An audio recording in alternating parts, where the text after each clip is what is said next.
bought a smart car. See, it's the only car that takes up less space in here than the Mini. So just bought this smart car. It's got a rattly timing chain, so I've got a nice new timing chain kit. It looks, I'll show you in a sec. Doesn't look like a lot of space to work on it, so I'll show you why it's jacked up. So it's currently on axle stands.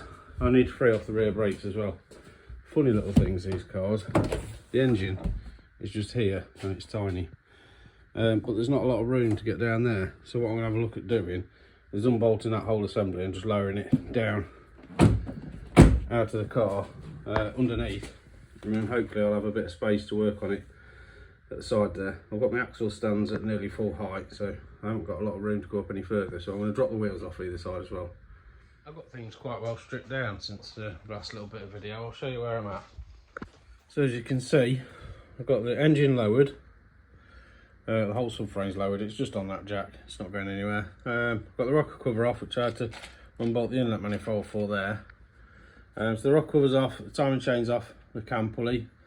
I've paint marked it there to line it up. It's just out of alignment now. I need to take that pulley off. And then if I go down here, I've got the chain off the crank pulley and the crank pulley wheel off. I need to take that sprocket off the oil pump and take that chain and pulley off, and then I can start looking at the new bits. I have got, I don't know if you can see down there, see this guide here? I need to try and work out how that comes off. Because it pivots at the top, but I can't quite work out how, so I'm going to try and work that out now. So I've got all the old timing chain off. There's a tensioner that pushes on the guide that's still in there. There's another guide there. This little chain just drives from the crank to the oil pump, and that little tensioner guide thing there, that's really quite worn, that one. This guide here, that's got some signs of wear on, so I'm just left with this one guide that's left here, but you can see it's not so much wear, but there's still a bit on there. I think it's still, there's barely anything on it.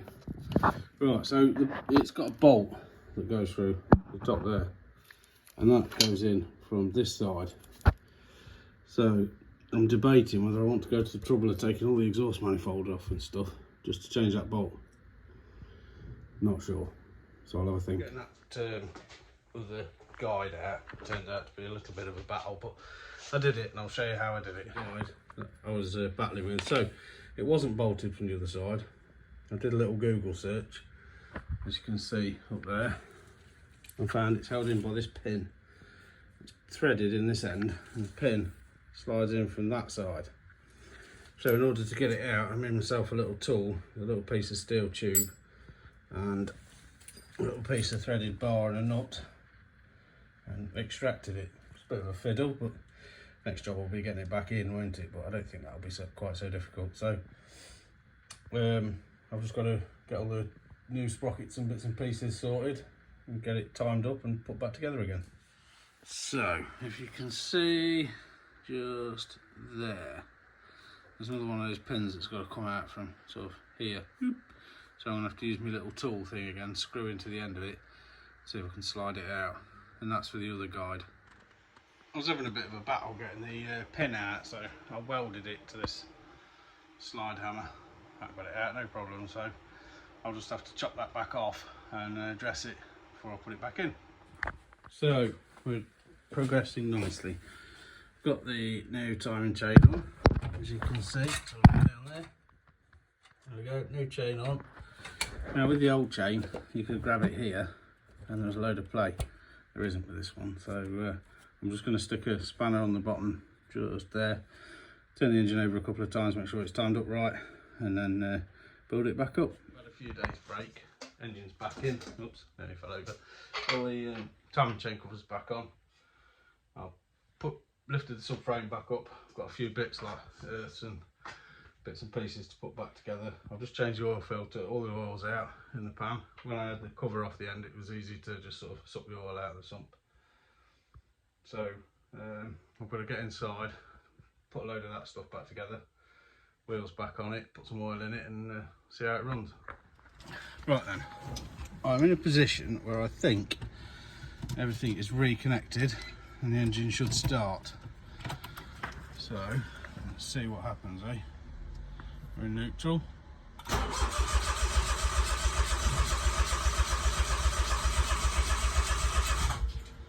Well, it's not a great start so far.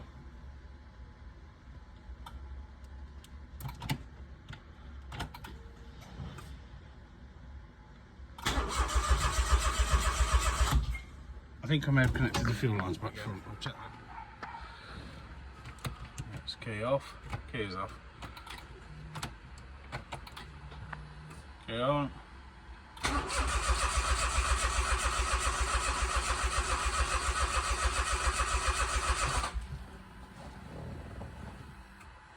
No start.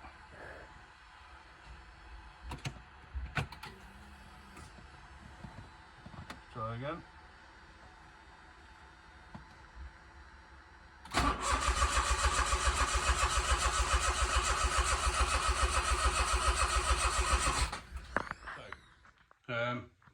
Wouldn't start, would it? So I've got it all, as you can see down there, got the rear bumper back on, all the arch liners and all bits and pieces.